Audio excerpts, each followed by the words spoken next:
Oi, tudo bem? Vamos ter uma aulinha hoje sobre substâncias e misturas. O que é uma substância? Substância é todo material formada por combinações de átomos de elementos químicos. Por exemplo, temos substâncias como o sal de cozinha, o gás oxigênio, o grafite, o papel, né? Nós temos várias substâncias que utilizamos no dia a dia. No entanto, essas substâncias puras são classificadas como simples e compostas. O que seria uma substância pura simples?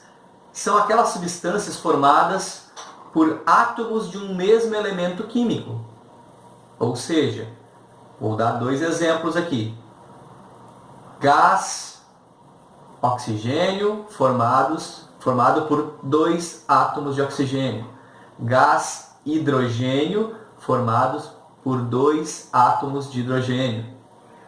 Gás hélio, formado por átomo de hélio. Então temos apenas um elemento formando a substância, não importando então a quantidade de átomos deste elemento.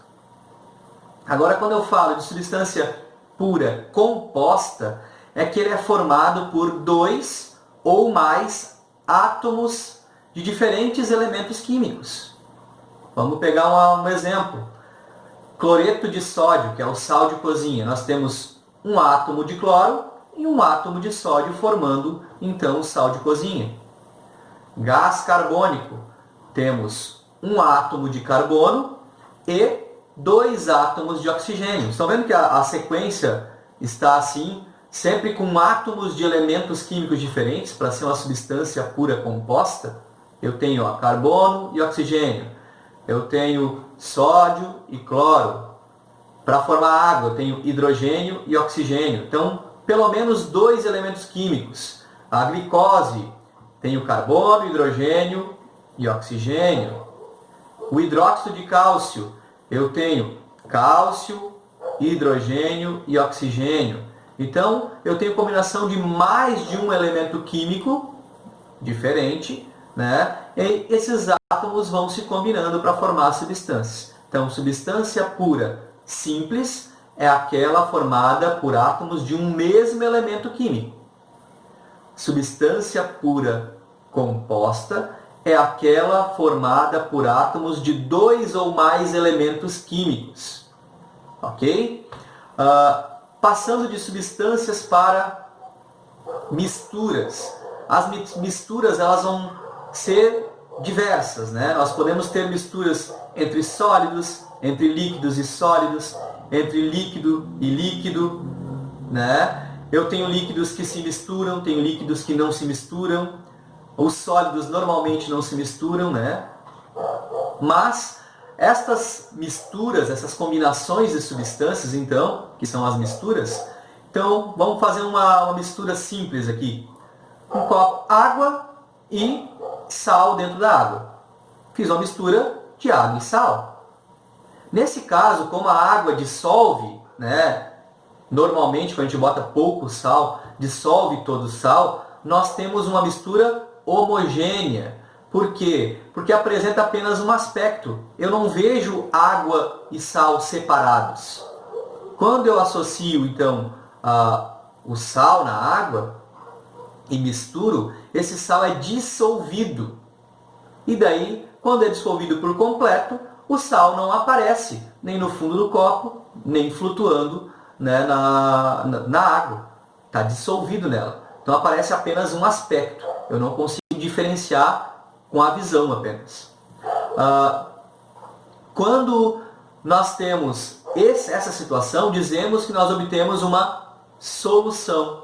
A solução é uma mistura homogênea entre um sólido que é dissolvido por um líquido. Nesse caso, nós temos água e sal. Água, o líquido, solvente, e o sal, o soluto, o sólido. Colocado dentro, ele é dissolvido e acaba formando essa mistura homogênea, chamada de solução. No momento em que a gente mistura duas substâncias e que essas substâncias não se misturam realmente, né? Ou seja, elas apresentam aspectos diferentes. Por exemplo, água e areia. Por mais que eu misture água e areia dentro de um recipiente, a areia, como ela é mais densa, ela vai para o fundo do recipiente, né? E vai apresentar dois aspectos na mistura. Na parte superior eu tenho a água, e na parte inferior eu vou ter a areia. Então, se ela é uma mistura que apresenta dois ou mais aspectos, né, eu consigo diferenciar ali na visão, né, eu vou ter uma mistura heterogênea. Se eu apresento dois aspectos, mistura água e areia, por exemplo, eu vou ter uma mistura heterogênea bifásica. Agora, se eu tenho água, areia e óleo, vai ter areia depositada no fundo, a água mais acima e o óleo acima da água. Então, eu vou ter três aspectos diferentes. Então, eu tenho mistura heterogênea trifásica. Se eu tiver mais do que três fases, né, vamos botar assim, areia, água, óleo e brita, pedra brita, né? Eu terei quatro fases. Eu terei a areia e a brita no fundo, a água e o óleo na superfície da água, flutuando na água, porque ele é menos denso. Então eu tenho uma mistura polifásica. Mais do que três, ela é poli, tá bom? Então nós obtivemos então uma mistura polifásica, que é a mistura de três ou mais componentes, quatro ou mais componentes, e que esses componentes aparecem na hora de eu visualizar essa mistura. Certo? Obrigado, uma boa aula, bons estudos.